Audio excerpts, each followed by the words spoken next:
bear in mind right here, we've got Hanran versus Synchro at the moment. Synchro is going to be the one in that light blue right there. We're going to be looking at them really shortly, and there I called it right there. It is Boo on that Rapid Blaster once again, so he's going to be trying to get into a nice position to zone out Hanran here. We've also got Sword on these end parry dualies, trying to feel out, maybe poke a couple curling bombs and feel his way around, but right now doesn't seem to be happening too much in the middle of the map. Seems to be more the fight focused on the sides as Dadzy's able to take down Boo. Hope's going to chase him down, but Dadzy's putting up quite the fight. Yeah, Kaida looks like going to be countering Boo on that Rapid Blaster. Of course, they're going with the regular variant because it does have that spot bomb rush that we're seeing here as well. That's going to help keep that zone painted in the Synchro colors as they look to push back the members of Hanran. And you can see they're all allocated behind that graded bridge. There's really not much they can do, especially with the range that Boo has available. All he needs to do is just be in the right position to tap shot them and not let them get back into the zone. But a bubble blower already used, and that will take over the zone by itself. Boo, however, already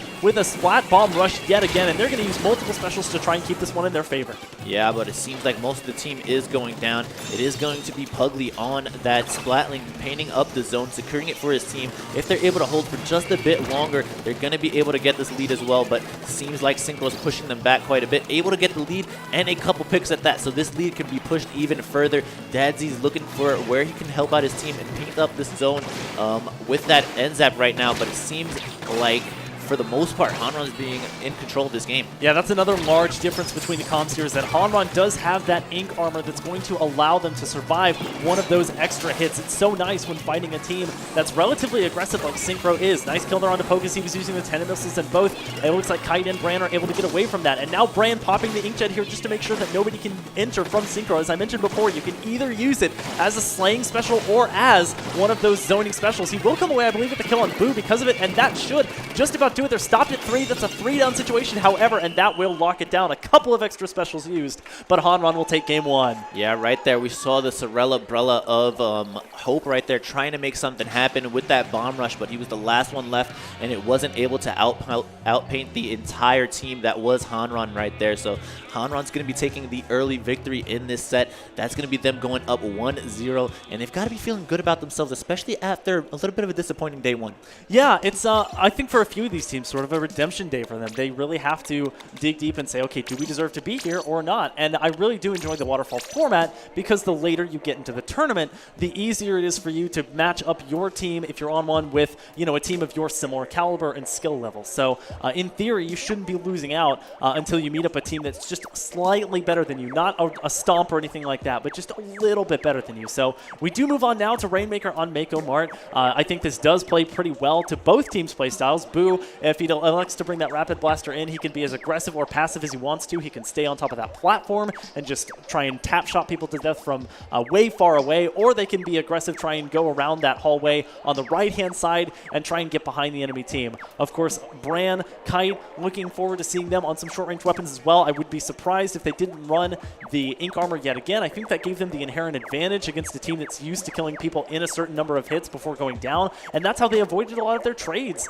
before meeting up with a team like Hanran. So the NZAP, it never has lost that much traction since coming out in Splatoon 2 as a weapon, and it remains a very potent weapon today, especially with its high strafing mobility. Yeah, we're going to be actually getting into this game right now. We've got Rainmaker on Mako Mart once again for us here. Hanran taking the lead from that Game 1 victory. So they're feeling themselves going into this one. We do see Sword bringing out that charger, actually flexing as we mentioned, so looking pretty good. Probably going to be trying to get that pop with that charger as well, but need the defense of his team as well to get that early pop. Seems like it is going in their favor. Pugly somehow able to stay alive near the Rainmaker shield. Just the perfect angle to stay alive right there, and he was able to at least stall them for a little bit, but seems like Hope tried to get something going, and there was Bran able to stop it right away. That's essentially a triple kill for Bran. A fantastic job to shut down what could have been an amazing push from Synchro, and now it's going on the other foot here. Hanran making the jump on the left-hand side, and Pugly, who picked up the Rainmaker, running one of the weapons that we don't see that often anymore, being the Splat Roller. That's a weapon that relies so much on that curling bomb to get in, but now Pugly pushing forward, and they only have the actual Brella stopping them. It's a 3-down situation, and that should be a pretty easy dunk, but they're facing heavy opposition, and they will indeed get stopped at one before the animation even goes off. Nice save there by Boo at the end.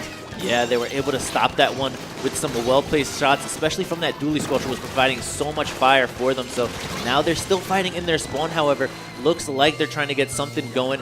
It is going to be that Rapid Blaster coming out from, I believe it is Bran or Kite, trying to make something happen right here, but they're going to be pushed back, and it seems like Synchro's found their footing and able to at least force them out of their spawn. Yeah, that should be Kite on the Rapid Blaster that we're seeing here. That Rapid Blaster didn't change. I don't believe we are seeing the Rapid Blaster Deco as well. I sort of categorize that as the most aggressive variant of Rapid Blaster because it does have that Inkjet and the Suction Bomb. You can be very pushed far forward, more so than you would think with a mid to long range weapon like that. And we see Pugly doing what Splat Rollers do, just kind of sharking in the ink, waiting for somebody to get too close. And even in places where the enemy has most of the map control, you can just kind of cut through that with that curling bomb and get right in front of somebody's face. Kyo able to take out Boo as well. They're just trying to find some footing right now. Nobody really thinking about too seriously anyway a Rainmaker push, although with that pick there, it looks like Pugly will have an advantage. The Stingray, however, coming out, and that should put a stop to things here with the Tenta Missiles in tow as well. Yeah, the Tenta Missiles were able to clean that one up right there,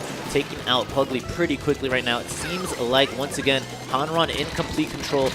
Poke tried to make something happen with that dually sculptures, and he does. Finally, they're in a position where they can start to maybe get a push going, but they're just painting up the center of the map. They will probably want to take it slow, wait for the rest of their teammates to come back in. Poke's going to throw up those Tenta Missiles as well, so looks to be the start of something for them.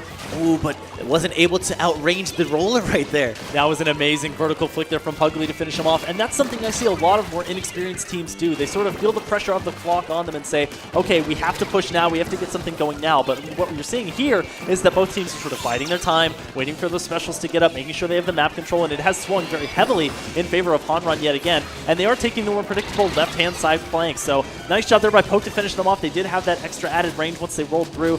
Pugly trying to take them out, and they will have to expend the splashdown in order to go forward, and that is indeed, I believe, Kite on the Rapid Blaster will trade with Boo, who's using that same weapon, but that really does benefit Hanran as they attempt to keep a push going. Yeah, and even though Hanran's push wasn't very far into the spawn of Synchro, putting the Rainmaker on this side of the map is probably going to just make the first initial push from Synchro in their mind be to push onto that right side because it's the quickest one to get to, but that's going to put them right near the spawn of actually Hanran, so they're going to be able to deal with anything really quickly right there, especially with the great big lead that they have. Kite getting so close to that Inkjet, and that's going to be instrumental in making sure this push continues on. Essentially a 3-down situation here for Synchro as they finally lose their last member of the Dually Sculptures. Bran making sure to put some pressure on them, again using this Inkjet as a zoning tool, and here comes Pugly being a bit too aggressive there as Poke is able to get, I believe, at least a double kill to stop that push, but the last indirect here from Kite is going to take them out. We're approaching the last minute mark here, and it's been all Hanran so far. Synchro has had a couple of moments where they push back into mid, regain some map control, but the hyper-aggressive composition of Hanran is just overwhelming them. Yeah, Dadsy's just in the spawn right now, probably going to get taken down right there by Boo, but it seems like he's done his job. He's biding as much time for his team as possible. The Rainmaker's finally going to reset into mid, but look at that map control for Hanran. They're looking to be in a perfect position. They've also got the shield inflated, as you mentioned, so that's going to take a while for Synchro to even pop it right now. They're in the perfect position to win this game. Yeah, and I would like to see the Sorella Umbrella get out there more because it does have that spot bomb launcher. You can make sure to get some map control back in mid. Using it now there is going to paint basically the entire right-hand side, which is exactly what they need. However, being way too aggressive there, they essentially fight a 1v3 that they lose, and Sword gets taken out there while they were using their Stingray, so that special gone too. The last member yet again alive is that Dually Squelchers. Is Kite going to be ending off his Inkjet there, and instead of going on the left-hand side, they will be taking it right. Pugly, once again, the designated Rainmaker carrier, but will fall, and even though no progress is being made here, this is keeping and taking time away from Synchro for them to get an overtime push, which doesn't seem likely at the moment, at least not getting too far past mid. Yeah, it seems like they're already having trouble. Boo taking a couple of shots. They were able to deal with the threat, but just fighting from this back of position means that they're going to also be fighting the clock on that Rainmaker timer here. They can't play too patient, but they need to make sure that they make every second count. Yeah, Pugly trying to look for an entryway here with that roller, but they will go down, so it's a 3v3 situation here. The Rainmaker, you can see, is the last one, and it will be the range of the Rapid Blaster taking them out. So Hanran kind of controlling the pace of play the entire way through that game too, and they will come away with the win. Yeah, Hanran looking pretty strong right now, taking a really quick victory. It was kind of over from the start. They maintained a map control throughout the game, and if you got to look at those splats at the side right there, we see Kite with the 24, Brand with the 20. They're popping off right now. It is not common at all to see multiple 20 bombs dropped in a single game like that. A beautiful performance there by Hanran, and it's going to require the reverse sweep from Synchro in order to take this one to a game 5 and for them to avoid dropping down to the loser's bracket. So we do go now to Clam Blitz on Humpback Pump Track. We've seen this one on stream before. It is a very open map, which I think since the members of Synchro are running a more long-range, more mediated comp, I think that's going to benefit their play style a little bit better. But on the opposite side of things, Hanran does have a ton of flanking potential with that outer ring. So if they can get in the faces of people like the Charger or Boo on that Rapid Blaster, they should be fine to take this one in a sweep. Yeah, definitely one of the things to look out for here is if Brand is going to elect to stay on maybe a shooter that he was so supposed to in that last match, or if he's going to move on to something that he's done in the past with the Slosher Deco coming in for a baller. He's definitely been known for his Slosher play for a variety of teams, actually. So that's something I'd look forward for coming out from Brand on this, especially with the baller to get those super jumps in for his team. Yeah, I'm really looking forward to seeing how many ballers are used here. Again, because there's not that many obstacles in the way. There's not many places for you to hide. So Inkjet is another fantastic choice here. You can use that to either as a zoning tool or just right on top of the barrier for anyone that might be coming back from spawn. And this is a map where it is so incredibly difficult to get back into the game if you get that far pushed back into your spawn. I've seen it multiple times already in this tournament. The short-range weapons just have a field day, wait for you to jump down off the plat, and then immediately take you out. I think if you are a charger weapon, you just have to stay in that window, make sure that you're not contested by something like a 10 missiles or a Stingray, and you should be fine to pick off the members of Hanran from a great distance. Yeah, all right, so we're going to be getting into this game 3 right now. Set point for Hanran. They are up 2-0 over Synchro. We're going to be getting into Clam Blitz, Humpback, Pump Track right here, seeing what the teams are coming out with. We see the Charger actually once again for Synchro and Sword, so they've come out with pretty much the same comp that they've had last game. They're just switching up maybe the Sorella Umbrella for Umbrella. Yeah, no roller here from Pugly either. They did indeed go over to the Slosher Deco, so the baller will be coming out. The Custom Blaster is also here, so I believe that's going to provide them 2 Inkjays when working in tandem with that 10 attack, and then the Splashdown as that Splatter Shot is just going to kind of be a solo aggressive player. We see the early actual mid-control going over to Synchro, so a great job by them partially using this Umbrella as a covering tool, while Boo, who switched over to that Hero Blaster, no longer on the Rapid, is just going to go for pure aggression rather than taking people out from afar, because clearly Hanran has gotten in his face too many times. Yeah, this is a very good map for the Blaster just in general. So many of the terrain right here you can use to your advantage to get those blasts off on people, but it doesn't seem to be working out for them so far, as Brand and the rest of Hanran seem to be reclaiming map control in the center of the map, seem to be actually pushing up on them as well as Pugly, but he's going to be dipping and diving out. He's got the baller at the ready. They don't have a power clam, however, so let's see what they elect to actually do with this baller. Probably just go for maybe a splat with it and get some map control, but seems like Poke has his number, but he's going to have to dodge out. Yeah, good patience by Poke, but unfortunately ran right into a 1v3. That's going to give Hanran an opportunity to push back in and make sure that that map control next to the barrier is on point. Now, I know the Charger's watching out for Brand. That's an unfortunate shot that they missed there, as Brand is just okay to be patient here. Doesn't really feel the need to push forward here. I think Synchro is starting to get their footing back under them a bit, but they do lose 2 of their members. And again, that Inkjet ready once again, and we first see the barrier broken here as 2 Inkjets come out on the side of Hanran, making sure that nobody is still lingering over by the barrier as the rest of the members of Hanran attempt to throw more clams into that barricade, and they're already up to 57, a pretty strong push. Hope finally clearing up Dadsy, and it looks like Kite all the way pushed back along with Pugly, so 57, not a bad start here on this map. A lot of teams never even get 1 pop of the barrier. Yeah, that was such strong play from both Brand and Dadsy.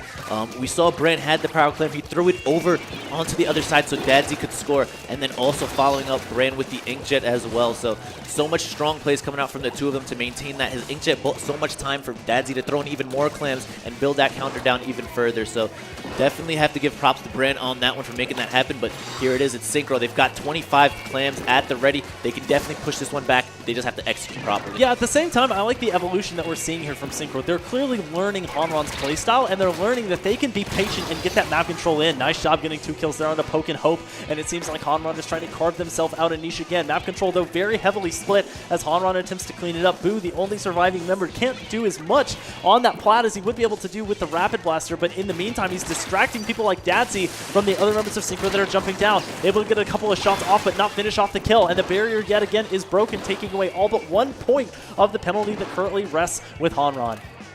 Yeah, we see right here, it is Pugly on that Slosher Deco, going to get a couple extra points for his team right now. Sword's going to be trying to pick off that dually Slosher right there, but they actually have the drop roller ability coming in, so that's going to be a tough one for them. That's also going to allow them to get a couple extra points. And right now, it's not looking too good for Synchro right now as they're trying to reclaim the mid control, which they seem to have gotten for the moment, but every time it gets to this position, Hanran just gets them. This is the turning point of the game. We have 18 clams currently in possession of Synchro. They have the majority of map control now, and the Inkstorm is only furthering that endeavor. Hope going down there is massive, and another kill there onto Sword, looking for a third, but he gets 2v1 there by Poke and Boo. However, that stops a lot of the momentum that Synchro had built up because they go from 18 clams now to 10. The Slosher attempting to get some kills over that barricade. Boo having to expend the splashdown and is able, with the extent of that range, to get the final blow there onto Dadsy. So now picking up the pieces, Hope finally has a power clam at the ready, and this is the moment where they have to get a barrier break now